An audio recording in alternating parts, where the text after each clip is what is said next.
on It's Supernatural, the journey of Private Gallion.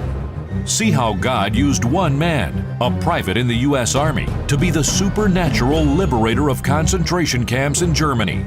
Without this one man, America would not have become a superpower. Do angels exist? Are healing miracles real? Is there life after death? Can people get supernatural help from another dimension? Has the future been written in advance? Sid Roth has spent 25 years researching the strange world of the supernatural.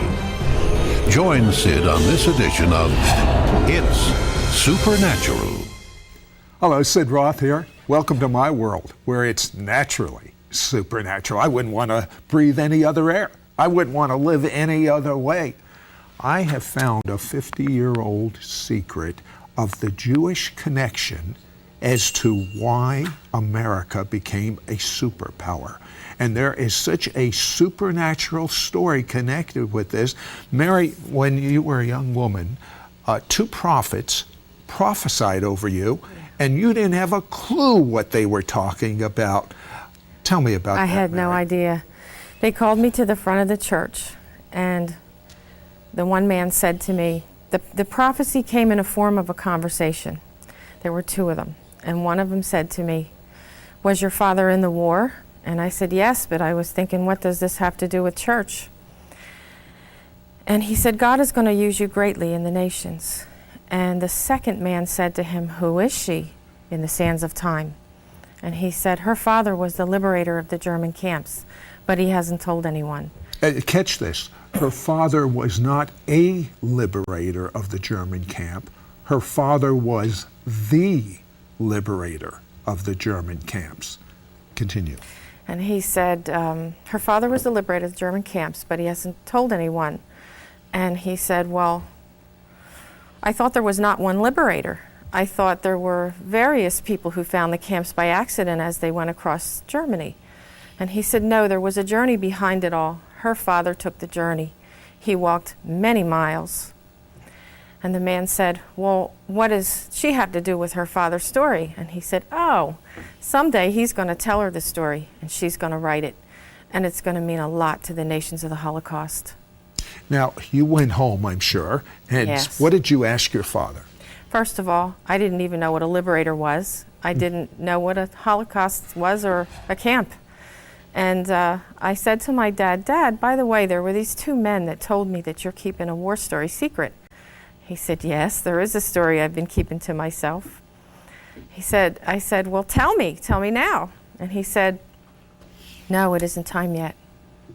You know what I think is so amazing to me, Mary, is how even before your father became the liberator, which ended up in literally turning the tide and causing America to become a superpower, as you're about ready to find out, even before that, God was sparing his life. Tell me about the time he decided to ice skate on the frozen lake. Yeah. He was the son of an Italian immigrant who worked him very hard on the farm. So this one day when it snowed, he couldn't wait to go to the river and ice skate in his shoes. But when he reached the river, none of his friends were there. And so he was faced with the temptation of going out by himself. And he said the voice of temptation said to him, "Go ahead, go all the way out to the middle, it'll be fun." So he skated to almost the middle of the river when a soft spot gave way and he fell through the ice. Now the only way out from under the ice was through the hole that his body made when he fell through the ice.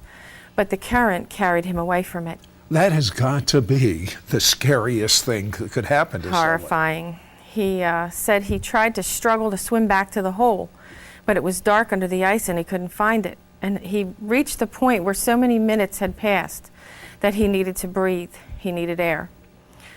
And right at that moment, he remembered his mother had lost the son that he was named after, Johnny, and that she would not only grieve his death, but that she wouldn't even know where his body was. And he said his last words under the water was, "It will kill her." And then he said to me, "That was the last thing I remember thinking under the water when I found myself laying beside the water. For the life of me, I don't know how I got there." He looked all around trying to find who rescued him. but there was no one in sight for miles. Then he looked for footprints in the snow because he wanted to follow them and thank whoever rescued him.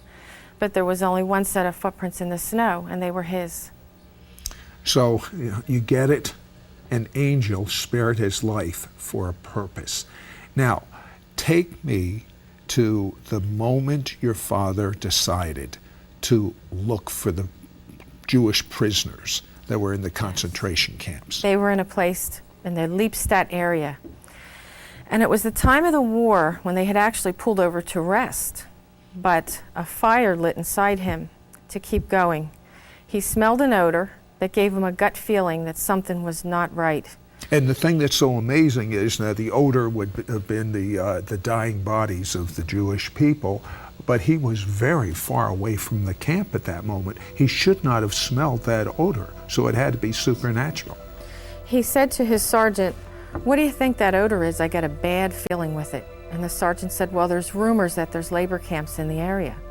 He said, "Well, give me permission to go and I'll scout and I'll find it and we'll set the people free." And he said, "No, it's too late in the war and, you don't even know what direction you're going in. You just can't go off, not knowing where you're going." But my father said he tried to forget it. But as the day wore on, something kept nagging him and telling him to go and follow the trains, follow the trains. And by the end of the day, the feeling was so strong that when everybody else was getting into their sleeping bags that night, he left to follow the trains. About 3 hours into the journey, he was ready to turn around. His wound that he received at the Rhine River was hurting badly. Well, he would have been AWOL. Right, he wanted to also get back in time for morning roll call. But what happened is he had some kind of encounter where at the moment when he thought about, I'm going to turn around now, something pushed him. And he turned around to see who pushed him and nobody was there.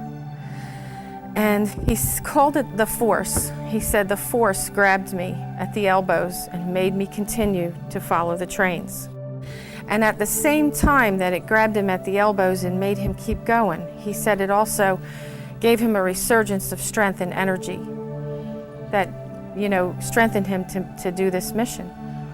Listen, what you're about ready to hear, he did not just rescue the Jewish people that were in the concentration camps.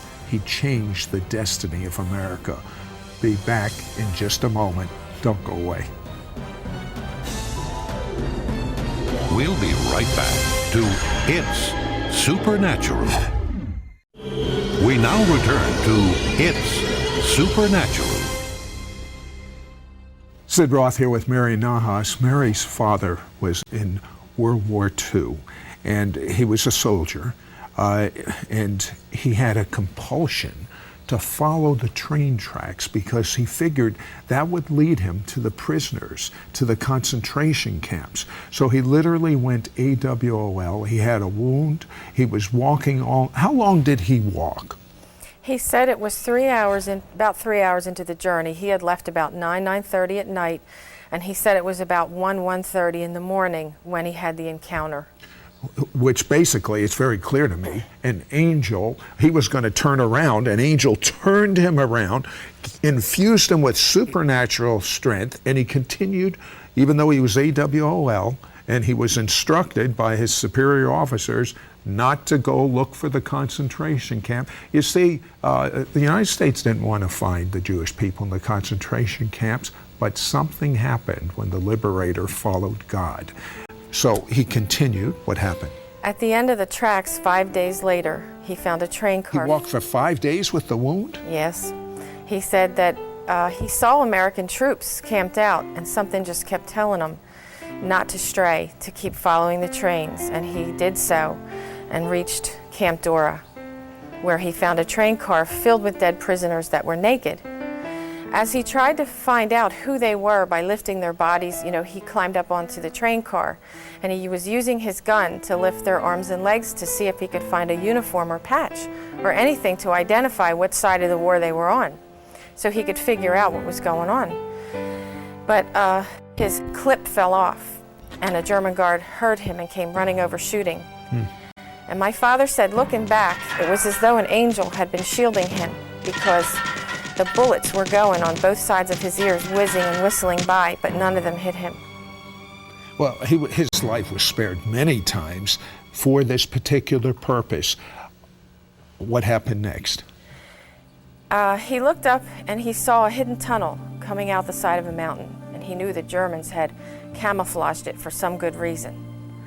So he knew he had found something big. He went into the tunnel to investigate, but something kept telling him not to go any deeper.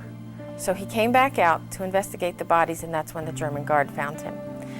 So what he did was, the German guard took off. I guess he didn't want to die that late in the war either. So he went and scouted the camp from on top of the Harz Mountains and found the main entrance of the gate. The prisoners had heard him getting shot at and went to the front gate so that he would realize they were prisoners in need of rescue. And he tried to break the lock by shoving his gun up inside the lock and twisting, but he was unable to do so.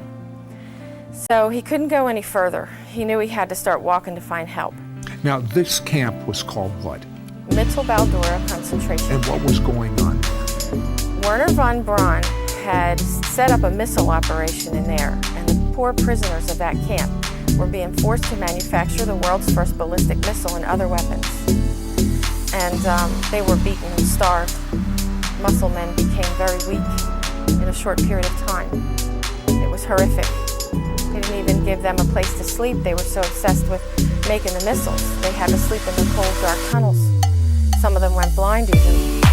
They suffered terrible illnesses. You told me that they were developing rockets that could go and hit New York City. Yes. Literally, if your father had not found supernaturally as the liberator of the concentration camps in Germany, what would have happened to America? You said the History Channel did something. Yeah, all those missiles at Camp Dora were sitting in the Russian zone of occupation. The Russians would have gotten it all. As the Americans discovered these things, they took them and brought them over to the United States. And Stalin, when he reached the camp, he was livid that everything was gone. They did get the production team and some of the machines. They didn't get the main scientists and 100 of the rockets, which is what we took and confiscated. Well, you told me that the History Channel did a documentary on this, and they said in the United States we'd be speaking Russian rather than English because literally Russia would have won the ballistic missile race and the balance of power would have changed. But you can see God's hand. I want to find out what God did to spare the Jewish people, what sacrifices he went to. Don't go away. We'll be right back after this word. We'll be right back to It's Supernatural. We now return to It's Supernatural.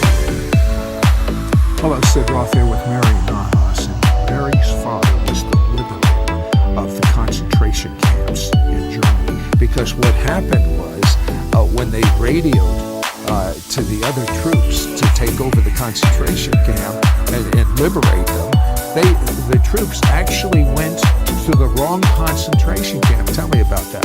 My father radioed the 3rd Armored Division and gave them directions to Camp Dora. But he took the route of the woods for a lot of that scouting mission, and he got a little confused, and they ended up taking the wrong route and ending up at Nordhausen, which was the death camp of Mittelbau-Dora, where the weakest and most, where the Jews that had been through the ranks of camps were on their last dying hours, their last reserve of strength. Now, your father was so blessed throughout his life for what he did as far as sparing the Jewish people. But not only your father, but you and your children. Yes. Tell me briefly about that. You told me you could write a dozen books about what's happened to you. We had so many miracles in our family that one day I just tried to figure out why. And I was looking at my father, and I realized it had something to do with him. I don't know how I knew that. And I said, Daddy, it's you, isn't it? You're the reason that we've had all these blessings and miracles. He listens to you. He respects you. But why? What did you ever do in your life to earn his utmost respect and every one of his prayers, your prayers answered?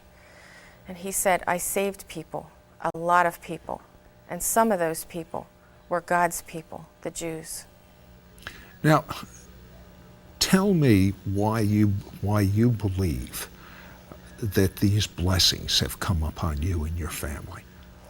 I believe we are a living example of Genesis 12:3. I will bless those who bless thee, the Jewish people. My father's journey to Dora not only saved the people of Dora, but the prisoners of Dora were from other camps, like Buchenwald and Dachau. They were building, I think, fuselages, the people from Dachau. So finding Dora caused the liberation of those camps, as the prisoners told where they come from. And the Pentagon, when they learned that the world's first ballistic missile was being made there, they ordered the search for camps. So they weren't looking for the prisoners so much because of humanitarian reasons. No. They wanted to get all of these rockets and ballistic missiles. Exactly. And they knew that it was all sitting in the Soviet zone of occupation. And there was a very dire need, international crisis that could have happened. And so his journey killed so many birds with one stone. It could have only been the wisdom of God to do such a thing and to send a soldier. And you told me that God sort of gave your father a sign in all the years that followed on the birth of children and a miraculous dead baby that came back to life. Yes. My father said to me, you know how I never received any decoration for what I had done to save the people? And I said, yes. And he said, well, God would not let me go undecorated after the war. And I said, what do you mean? How does God decorate a soldier? And he said, the first baby that I had that was born after the war was born dead. She was completely blue from lack of oxygen. The doctor was about to turn around and take her to the morgue when I said, wait. The doctor said, well, what do you want me to do? There's no hope. She's been dead a long time due to the placenta. And he said, we can't just bury her without giving it a try to revive her. And so the doctor worked on her and said he would do it just for my father to make him feel better, but there would be no hope. And in 12 minutes, the color came back into her body and she turned from blue to pink. And in 20 minutes, she started to breathe on her own. And my dad said it was a miracle. She was born dead and came back to life. And it all happened on the anniversary date of the day I saved the people. But it wasn't just that particular child. Tell me about the others. He said the blessing didn't stop there. To add to that blessing, the baby who was born dead and came back to life grew up. And 20 years later, her baby was born on that same day. And then 20 more years later, my son was born between the liberation dates of Dora and Nordhausen, right during the liberation of both camps. And then a year later, my son, Michael, was born only 1 year later. And I said, Daddy, why was he only born 1 year later instead of 20? And he said God told him it was because he didn't have another 20 years left to live, and God wanted him to tell his story now. Why is it so important for this story to get out now? I understand you even talked before Holocaust survivors about this.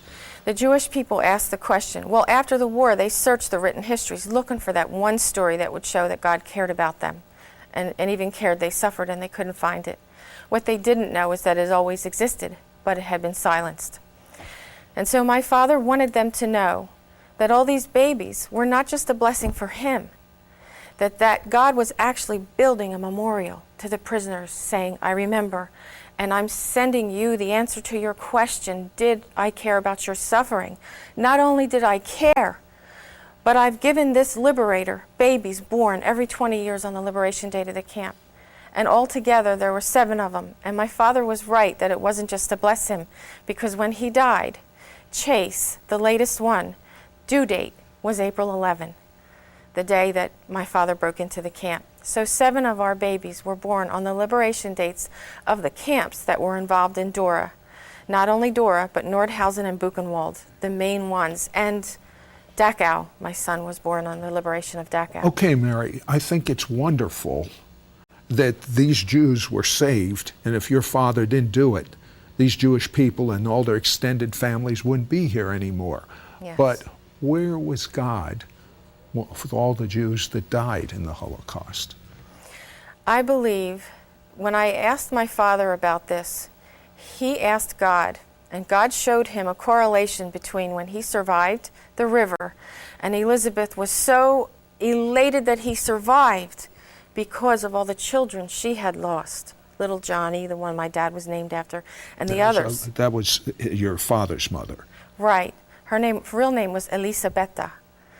And my father saw that just like Elisabetta, who was so happy he lived because she couldn't bear the loss of one more child. That was when he fell through the ice. Right. Should not have lived. Exactly. That God blessed my father for those same reasons, had the same elation as Elizabeth over the survival of the few because he was grieving so badly over the millions who died. And my father's conclusion was that he never wanted them to suffer and die in the camps because of this. And as a matter of fact, you pointed out to me that in the book that there was almost a war going on in the invisible world. Yes. Explain that. My father felt that there were forces going on during the war. If the sergeant had given my dad permission to leave on April 5th, he would have reached Dora and Buchenwald before the death marches, before the evacuation of the camps. But people's agendas were interfering. The sergeant was trying to set up only certain people for decoration, and when my dad asked for permission to go, he said no. Had he gone with my dad's hunch, Dad would have received a Jeep, and he would have reached Dora in only a couple hours rather than 5 days worth of walking. And the corpses that were in that train car that my dad said by the looks of the bodies had only been dead a day or two would have been alive. But why do you believe that Hitler wanted to kill as many Jewish people as possible? I believe it was a spiritual warfare. I said to God when I was writing the book, show me. You have me writing a book that shows these poor people that it wasn't you who put them there. But I can't give them half the story. If it wasn't you, God, who was it? And I saw the crematoriums he allowed me to see through an inner vision. I saw the smoke of Jewish people going up to the nostrils of God.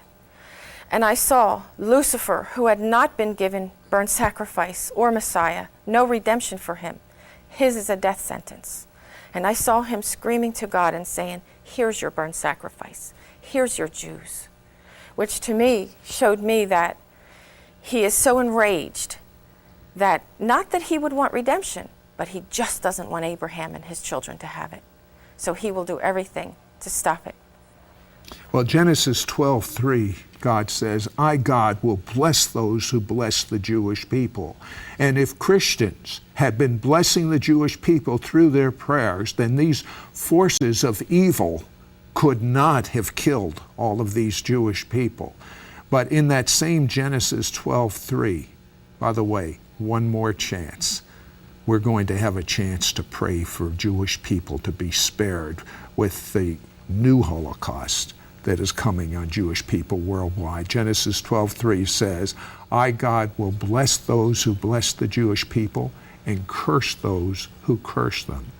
And in your seed, all the people of the world shall be blessed. Do you know who that seed is? Yeshua, Jesus, the Messiah. And all the people of this earth were blessed through the seed of a Jew. And we're about at the point in history right now where it's not all the people in the world, it's you. The question I have for you is, do you want to be blessed in this life? The first step is to recognize you have sinned. Ask Jesus to wash your sins away, become your Messiah, and live inside of you. Say it out loud, do it now, and start experiencing God's kingdom on this earth now.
you.